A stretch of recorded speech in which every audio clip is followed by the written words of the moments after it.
Les amis TV abisso mokoe. Les amis TV abisso mokoe. Image qualité de boye. Les amis TV abisso mokoe. Image kitoko de boye. Les amis TV abisso mokoe. Image ezangali kwanza. Les amis TV abisso mokoe. Botala ba film botala onyo. Les amis TV abisso mokoe. Bofinga batonga botonga. Les amis TV abisso mokoe. Image qualité sans boye. Les amis TV abisso mokoe.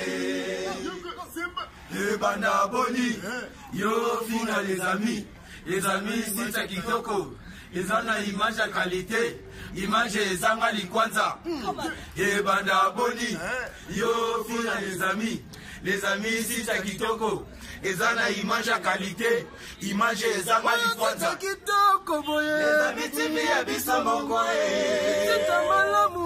Les amis TV abisso mokoe.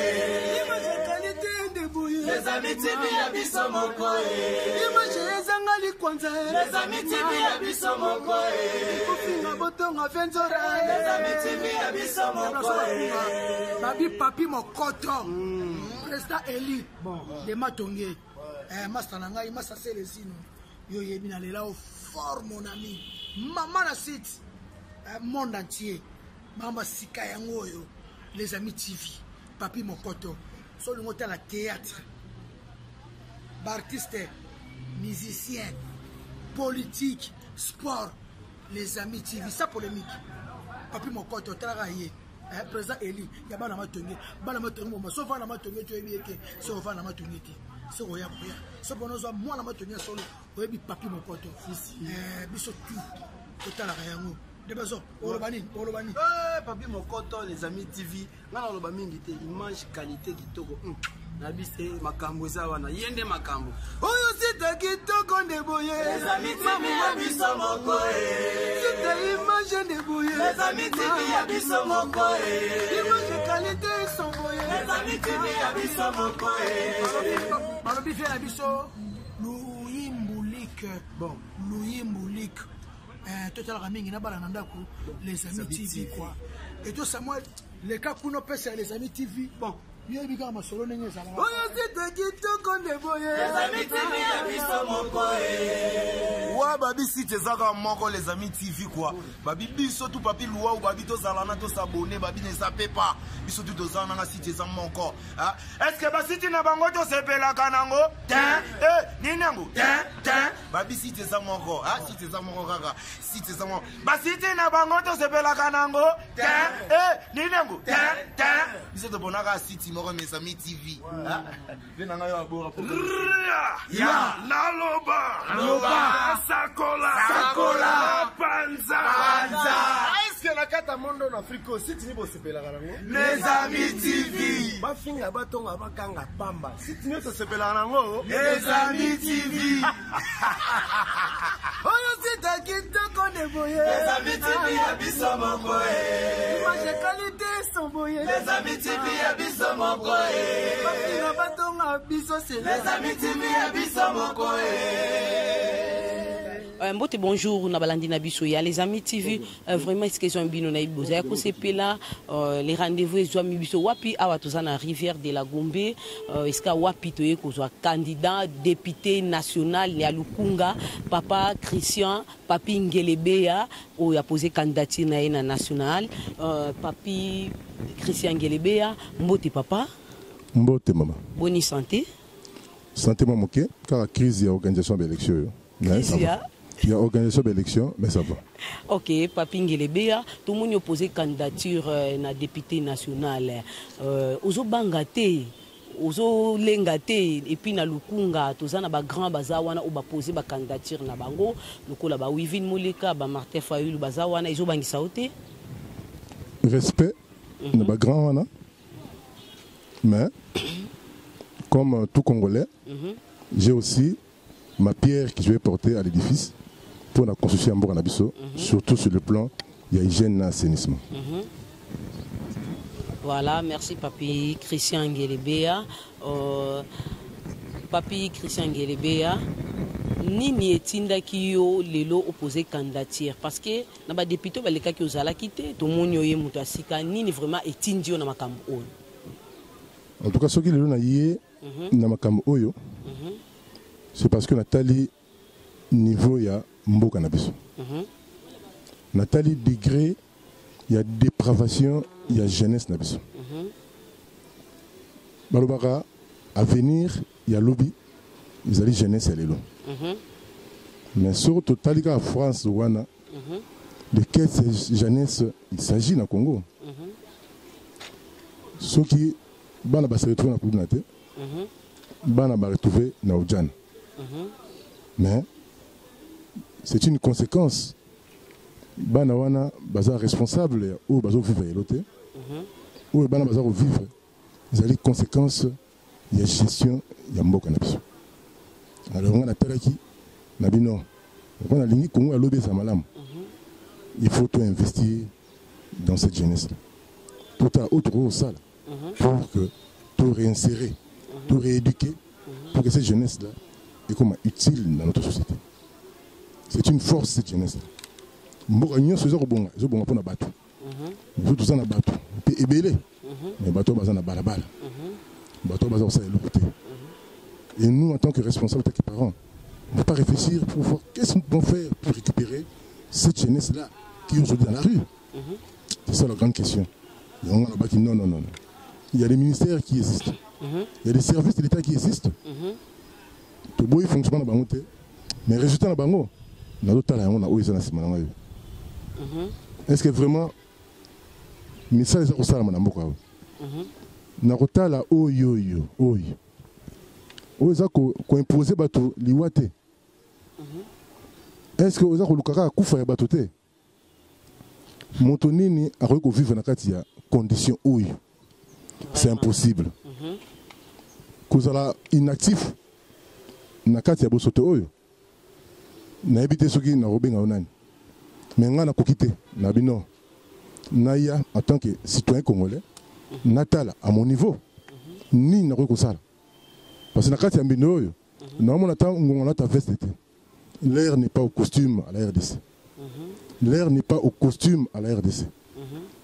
Nous devons voir ce que nous pouvons faire pour pouvoir changer ces choses. Pour pouvoir chasser la mort. Parce que la mort nous est imposée. Nous devons faire quelque chose pour ce pays. Ok, merci Papa Christian Ngelebea. La réponse na yo. Lelo oyo, ba o basala ki kala avant yo oya, ou reprocher ba on ani. En tout cas, basala ki o ba ko sala niveau na bango. Mais en tout cas, au vu à résultat oyo. Oyo nga zoma na semana nga yao. Il y a des quoi que nous autres Congolais aussi, tout y a kotala autre qui puisse faire ça. Vraiment. Basali o ba ko sala à leur niveau. Mais en tout cas, on rappelle à Moni, ici quand tu es oyo. On appelle on sala pour que tout le monde enrayer oyo qui est cause il y a maladie, il y a bateau ébélé. Et surtout que dans Bokango population est très pauvre. Parce qu'on a moyen de se faire soigner. Est-ce qu'il faut que cette population très pauvre vive encore dans ces conditions? Non. Je crois que non. Il faut que tout ça ait quelque chose. Voilà pourquoi nous venons derrière les jeunes et l'assainissement pour voir à notre niveau qu'est-ce que nous pouvons faire. C'est une troubette pour que le ministère où est à charge, il y a Makambo, était comme il faut pour sauver des vies. Pour sauver des vies, merci Papi Christian Ngelebea. Ba député pe bayaka ibele, ba loba na biso ka ba maloba o tozoka lelo pa na yo. Ngai na kosala boye, na kobongisela bino, bokozala propre ba hôpital e koma boye, tout ça. Bayaka pe bayemba ka pe belé. Lelo to mona résultat moya malunga te. Yo pe lelo ye. Est-ce que ekozala kaka les mêmes to ebité lobby population ko tia musapité to vota ki yo olobaki na biso ko sala busala boy lelo oyo ezate hein papa butu ataza mulai nini tongo et soara kotana. Hier ils ont promis déjà où ils allaient rôle il y a député qu'on promettre de faire telle ou telle chose qu'on tonga telle ou telle chose rôle des députés, ils allaient élaborer des lois qu'il faut. Ils allaient contrôler les exécutifs. Mais na désordre tout le monde n'a pas de n'a pas si haut tout le monde n'a pas de tout le monde était ici bah député bah télémi pour dire non parce que c'est ça les rôles, contrôler les exécutifs, trouver des solutions sur le plan de texte, devant résoudre le problème de la population. En tout cas ce qui cette fois-ci tout ce qui m'a rendu aussi. C'est un grand pays qui a besoin d'un bateau, de travailler pour transformer. Nous avons adopté le Congo dans un impossible. Vraiment. Scandaleusement riche. Mais pourquoi est-ce que le peuple a une misère et un modèle? En tout cas, ils ont passé. Kotika mutu oya vani na Congo aza na condition oyo ils ont passé. Ngai na quantité. Na wite ko leka chaque jour na nzela na mona bana. Ou baza force, ou baza avenir en train de ne rien faire. Je dis non. Pas ça. Pas ça. Il y a des ministères qui existent. Il y a un État qui existe. Mais qu'est-ce qui fait que tu passes dans la condition wana? Vraiment. Qu'est-ce qui ne va pas? Il y a un peu de côté dans le musique. Il y a autre chose total ce que nous pouvons faire pour ce pays. Ça ne va pas. Il y a un Congolais toujours au Sénégal. Azelaté qui va au Sénégal. Non. Congolais sont athées les matala. Ou n'y a pas ça pour l'emboucanaï. Qu'est-ce que tu peux faire pour ton pays? N'attends pas tout de ton pays. Qu'est-ce que toi, à ton niveau, tu peux faire pour ton pays? Voilà, on a été na télé, non. Je ne peux pas rester passif. Natala ningi mboka nsuzo kudinda.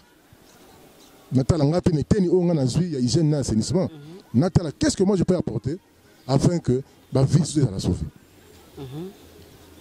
Voilà, merci. Congolais ne soit téléma.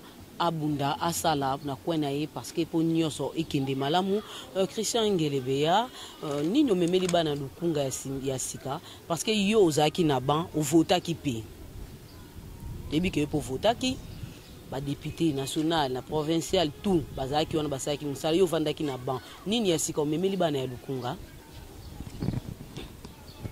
ya sika ezali pour réveiller d'abord conscience ya peuple congolais en général. Ouais. Population quinoise et beaucoup en particulier. Vote ils allaient devoir civique. Et qu'aujourd'hui, peuple avant d'atteindre coin n'andaku alors que maramani talingate. Vraiment. Peuple nous sont attelés à son destin naïe entre les mains. Peuple on vote la vision des autres. On vote ce que l'autre peut faire pour ton pays. Et ce que l'autre va faire, il faut que le peuple congolais s'approprie. Vraiment. Il ne faut pas aussi comme spectateur, non. Et toi, qu'est-ce que toi, comment tu as fait? On vient amener tout le monde au développement de ces pays. La question du développement est intégrale. Le développement, c'est une question intégrale. Il faut que tout le monde ait le beaucoup pour tout le monde ait l'élévation. Tout est représenté par la musique. Ah, basala ki boete, basala ki boete. Et bon, le peuple congolais au sali nini à ton niveau. Pour que l'homme ait évolué, le degré de développement d'un pays dépend du degré de développement d'un chacun. Il faudrait que yo ou ça l'effort d'un côté na yo. Voisin peut à ça là oh ya ko ça. Voisin on dit oh connaît pas ça oh ya ça là, ndé ko ça là que avenir na biso ezala malamu. Ba voisin avenir na so asima. Na exemple ba monde na ba voisin ya libuso na musalo basali ni bungsi ya bango. Ndé o ça là peut que voisin sikape so basali avenir ya sikape ya simape bungi. Ceux qui vont venir lundi peut salir dans quartier et bungi. Ceux qui vont quartier c'est salir dans ville et bungi. Ceux qui vont venir sur bungi, province et bungi. Soit province sur bungi, pays Mobimba et bungi. C'est pour dire que pour que mboka est bon, il faudrait que moto moko atelema alors que ngai na bandi ko koma bosoto liboso na ngai Vraiment. voisin alandi afin que bandi so balandi mboka est bon. Tout ce que mboka na boko na ya moto moko te. Il faut que biso surtout se prendre en charge. Ok, merci. Il faut bisonner surtout pendant sango banda kokumba liboso ya ndako na yo et moninga muswala nda wana maloba ya Christian Ngelebea. Christian Ngelebea, papa to mona ki yo na carnaval na yo en pleine boule vraiment zo beta yo wana na bana lukunga bazo yemba tout. Ba remerciement nos anini et puis au promettre bango nini. En tout cas, d'abord merci mingi pour la jeunesse oana. Jeunesse oyo comprendre que il faut tout s'approprier développement en mboka na biso. Jeunesse oyo comprendre que pas sur tout ça ngo lelo. Ils allaient que tout sepeli ko za la passion. Tout sepeli te ko za la kuluna. Tout sepeli te ko botana ujana. Parce que moto moko te abotama mabe. Ndeng lo poto lo baka. Tout le monde est né bon.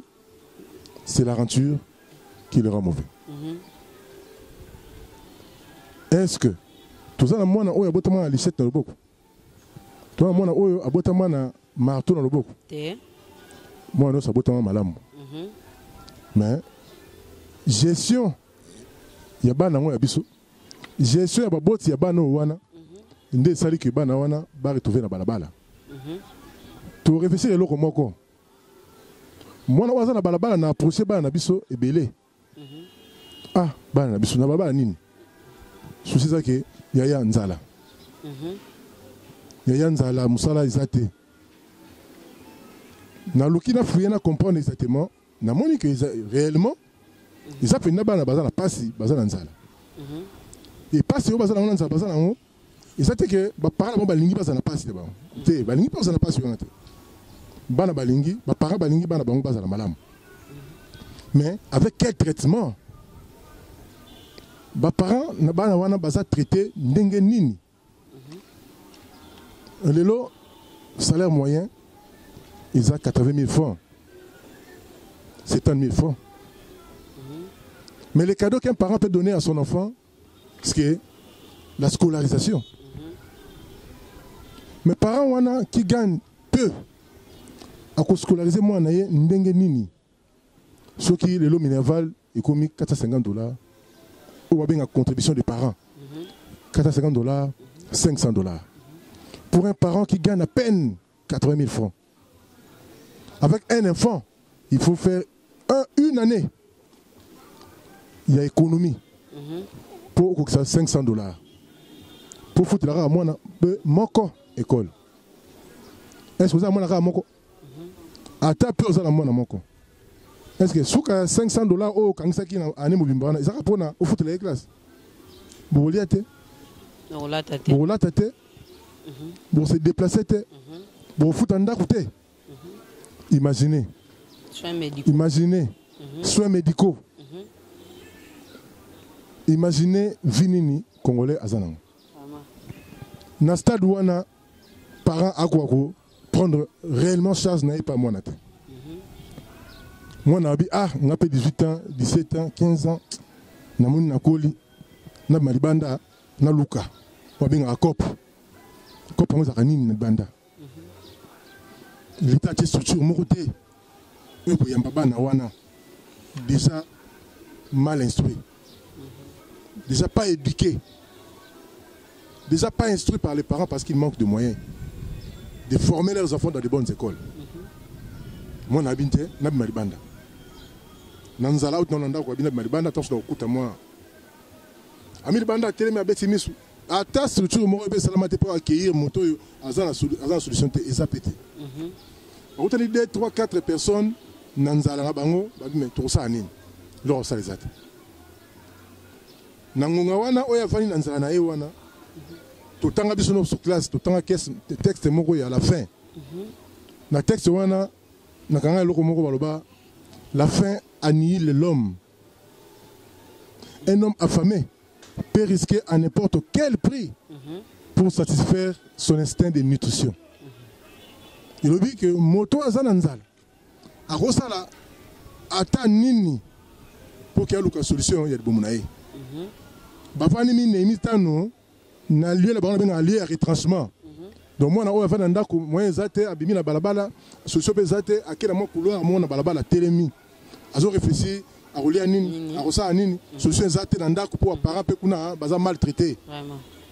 Na tanga za okanisa wana banyama libumba za olela amoni yo za oleka parents mususu oyo azama malamu. Soko ba soka pe wapi to éviter parce que salaire minimum o ba pesa rabato motaroza la bien te na vie na Congo. Mais mususu quand même ba se permettra ba luxe ya rozala ba téléphone ya $500. So moi na wana tala bi donc ngana nzalo na zala papa za na possibilité de soma téléphone à 500. Asui yango.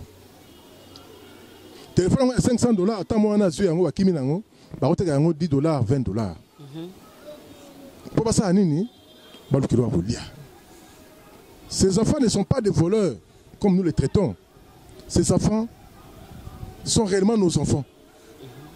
Ces enfants sont des affamés. Ces enfants ne sont pas des coulons comme nous appelons. Ces enfants sont les conséquences de ce que nous gérons. Oh, tout ça, on sait la peau n'amboka. Il y a un seul qui bano amibali bas se retrouver être bakuluna. Bah ouais, bas se retrouver être uchana. Et n'a y pouvoir public n'a pas nini devant bano wana. Nos décisions aussi on a boulot. Nos décisions y a bango aussi longtemps que ngai ndef na censé que gérer bana wana. Na censé que gérer ba parents na bango. Non. Nous trouvons des solutions plus pires que les problèmes. C'est pire que les problèmes. Tuer ces enfants. Aussi longtemps qu'on ne trouvait pas de solutions pour les parents de ces enfants, nous aurons toujours des enfants comme ça. Et on va tuer tous les enfants de ces Congo. Pourquoi? Parce que ces enfants vivront cette vie. Ils seront toujours dans cette condition. Non. Toka Congo mao. Toka la parents bana wana mao. Toka la bana wana mao. Nous avons tous les moyens pour trouver des solutions au Congo. Le Congo c'est un pays très riche. Mettons-nous au travail. Nous députés, nous avons les moyens de contrôle. Nous avons les moyens de sanctions. Sanctionnons. Sanctionnons, parce que tout ce qui se passe là, ce n'est pas non, ce sont les gens que nous avons placés, on a donné confiance pour gérer ces pays. Ils ont les moyens pour le faire.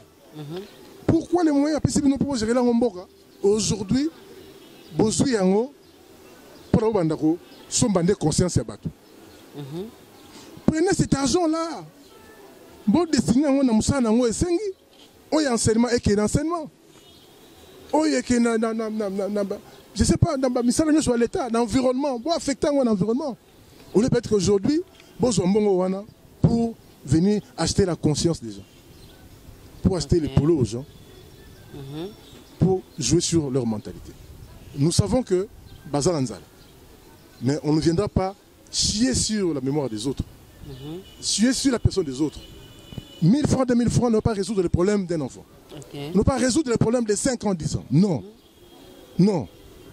Au contraire, venons devant cette population-là avec de larmes. Demandons au contraire pardon à cette population-là. Dire que voilà, nous avons échoué. On a tenté d'agir, on a tenté de faire quelque chose et s'imiter. Demandez pardon au contraire. Demandez pardon à cette population-là. Ils sont dans la misère, une misère noire.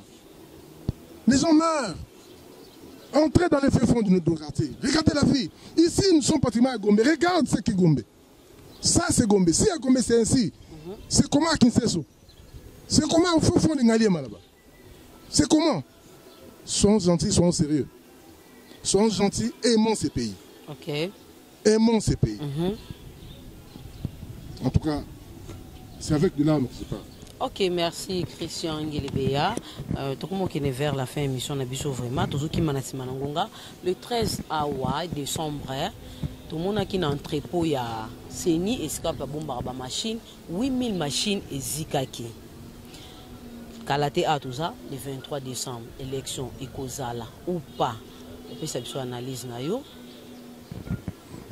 Merci beaucoup, maman, pour la question.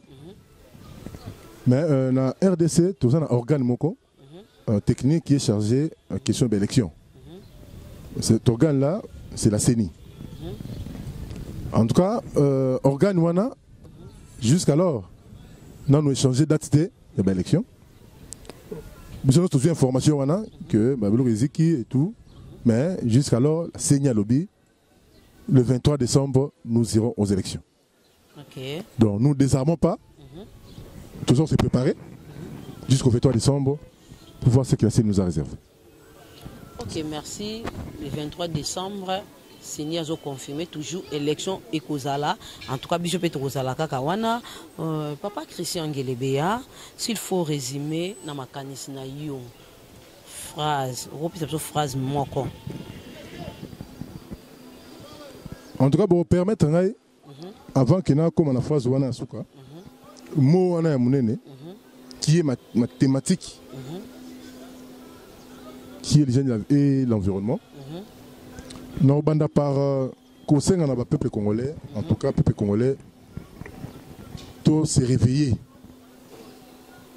Tout s'est réveillé parce qu'il y a des choses où tout ça pour là. N'habitez sur pour Nyangoza Yanini. Tout en classe, Bishop. Oui. Tout ça là-bas, humanité. Mais charge où bah ça va parents les lots. Dans le niveau d'enseignement, ce n'est pas la charge des parents. Vraiment. Contribution des parents au le à 450-500 $. En tout cas, je me demande si l'État a comporté cette situation. L'État, Zoua Mukumbana. Les ministères de l'enseignement, ils allaient charge.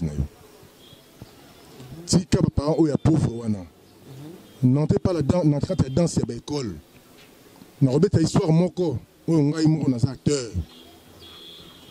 Dans l'année 91, en académique 91, 92. Mais dans la 6e année, au collège Saint-Anne, période où il y a fait Marcel Mobutu, de toute mémoire. Tous les autant en classe, tu es tombé dans le tombeau qui est à Soda. 91, Soda va tomber comme un casse. C'est un pillage systématique à Makassi dans Mboka. Chose dans la 6e année, c'est Katanaka. Après pillage, l'État, par manque de moyens, a déclaré année blanche.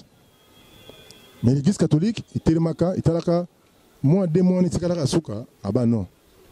On va perdre toute une année comme ça. Pour moi, tant il y a pillage. À 5 ans, contribution des parents. A invité les parents pour sauver cette année blanche. Parce que l'État n'avait plus de moyens suite au pillage. Les parents vont contribuer pour tout ça 2 mois ou un an. Les parents peuvent associer à Bango, Bandimaki, que va contribuer pour les 2 mois restants pour que l'année blanche soit la sauver. Chose faite, l'année blanche sera sauvée parce que les parents prennent qui de 2 mois en charge. Nous avons que contribution des parents périodique pour 2 mois pour sauver une situation de pillage de l'année 91. L'élo est comme une des bases ma solo et enseignement. L'État a se déresponsabilisé pour charger qui? Pour charger sa population. Que lui connaît être pauvre. Que lui connaît que par rapport à la situation du pays, cette population-là n'est pas à même de payer 450 $. Les parents ont imposé 450 $. Nous avons bandé à Masoto, on a liboso to banda qui n'a pas que tous 80 000 francs. Surtout 80 000 francs. Pour nous comme à 500 $, il faut sacrifier 12 mois. Na bombaka 12 mois. Na liate, na melate, na tambolate, na la late, na la balabala. Tous à ce qu'on est pour nous 500 $. Est-ce que l'État a remis tout là? Les parents ont eu 500 $ pour la classe. Parce que moi je paye à ses parents, ils ne peuvent en aucun cas être à même de soutenir un enfant à l'école. Et ceux qui m'ont amour à quelle classe pour quel avenir?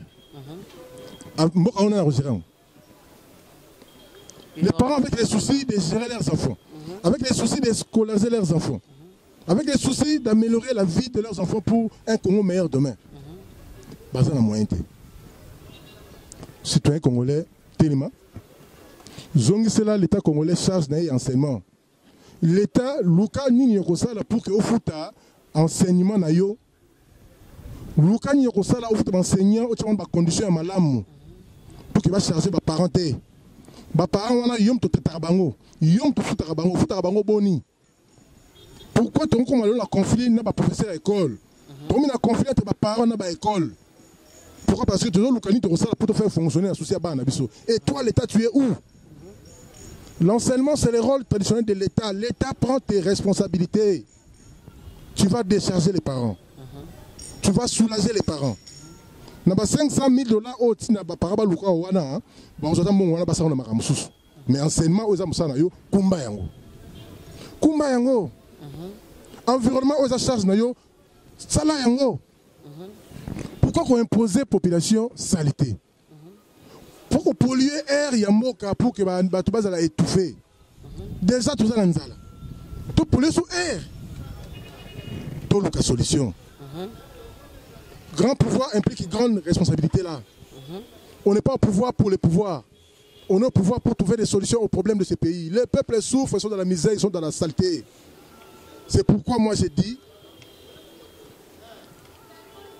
en traitant notre environnement, assainissons notre environnement. En assainissant notre environnement, on ajoute aux années de la vie. La qualité de la vie. Pas seulement en nombre de vie. En nombre d'années de vie. Mais la qualité de vie. Quand on vit un environnement propre, on accroît ces années de vie. Dans un environnement dégradé, on détruit nos vies. On diminue nos années de vie. L'État congolais, prenez-nous en charge. Okay. Congolais, levez-vous. Tout là, les trous. Tout élément. Tout soit charge. Mais si on trouve solution, derrière hygiène, environnement, saleté, on va imposer biso. Je crois que tu as bien la maladie, mais c'est que biso. Si on a pas si toi, on a un bon oyo, il faut dire ça. Parce que lorsque on rebelle, on a un budget santé dans le.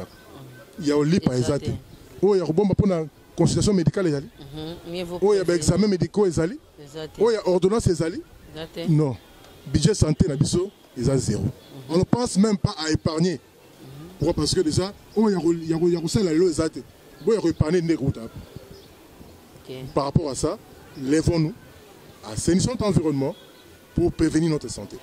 Parce qu'on ne peut rien faire si nous ne sommes pas à bonne santé.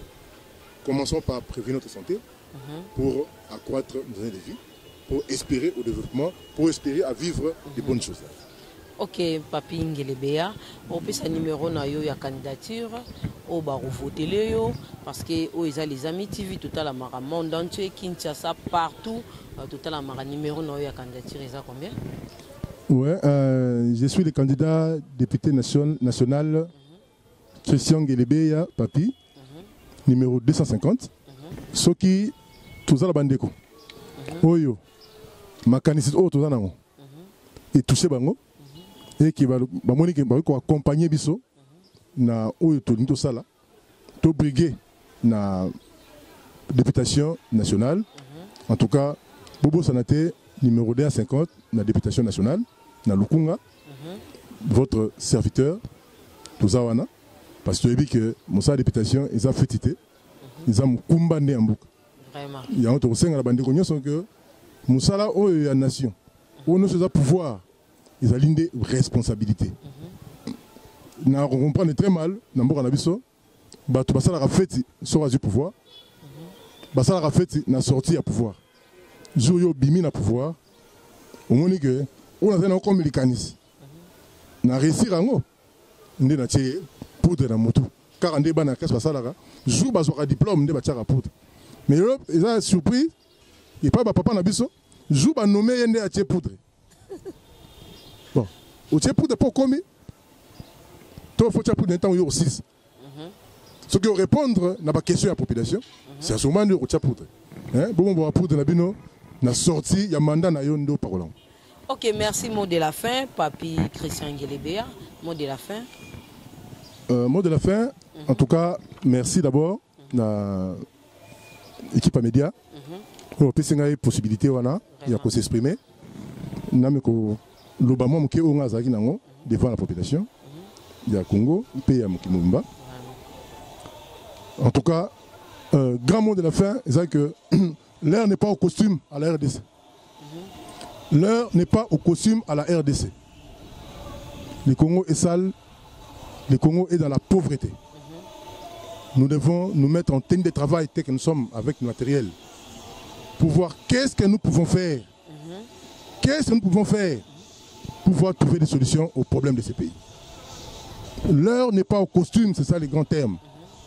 L'heure n'est pas au costume. Travaillons pour changer ces pays. Travaillons pour développer ces pays. Prenons-nous en charge. Investissons dans l'homme. Merci. Merci Papa Christian Ngelebea, député national, candidat député national na Lukunga. Merci vraiment de Ngondima Koyamba Pebiso. Merci. Merci à toi Dimitri Bongani pour Bilili et merci à toi mon boss Papi Mokoto. Vraiment merci vraiment na opportunité au PC sur côté de Maliboso. Merci à toi Piro Malanda, Vanette Bindanda Landu la Belgique et Floribert Kalombokan Songo. Merci Wana Tozala Kina Papi Christian député national, candidat député national na Lukunga. Merci à la prochaine de Tokuta Nissus pour la news. Bye.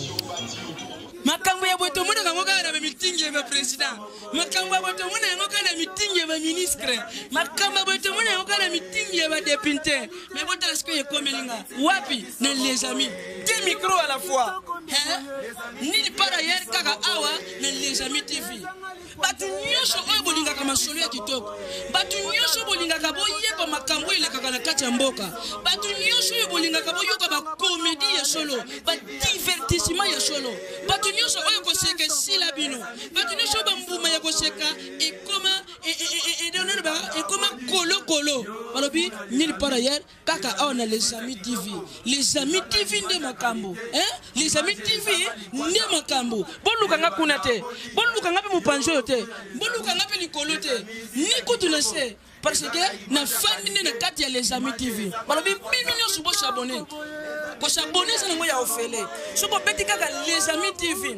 Tenga ko bimisa yo na les amis, ba image les amis, o bwaki kaka mise na yo mupanzi. Okomona esika moko ba komana rouge s'abonner. Et ça nango ya ofele. Ozwi kaka musapi na yo. Musapi yo sela kama makambo epele wana. Musapi yo kocha na lisu pena ko longola bipoti. Musapi yo oyebaka na ko seli kambo yo yebeli. Ofinika na rouge wana tui. Eko bimisela yo ngonga. Soko za muta catholique okoyeba ko bosa na ngonga te. Soko za muta missioni okoyeba ko bosa na ngonga te. Eki bisa ngonga moko wana ofini susu ngonga wala. C'est-à-dire okomela yo OK c'est que okomi et na les amis. Wana ko banda ko profiter na ba produit nyonso oyo les amis TV. Yokinga abonne-toi et nous allons s'abonner et nous abonnerons. Ceux qui s'abonnent, n'a pas single pas Nzambe. À s'abonner peut finir une boucle de bokonji lola. Mais ceux qui s'abonnent Nzambe, nous single yo. Attends quand le lola. 10 jours de l'ifelo. Yoka moto nenge tumbaka. Moto je me tumbe de boko. Yoka nenge swak. Je vais tumba yo na kati. Nchoto mubimba. O yoka soma nyonso na po o s'abonner qui te na kati les amis TV. Nulle part ailleurs ici les amis TV. I love you. Les amis TV, I love you. Papi Mokoto, good morning my friend. I choose is Shen Kitokolilo. I choose Shen Kutorio. I love you. I love you, Papi. I love you, Mokoto. I love you, Papi. Les amis TV. Bon s'abonner.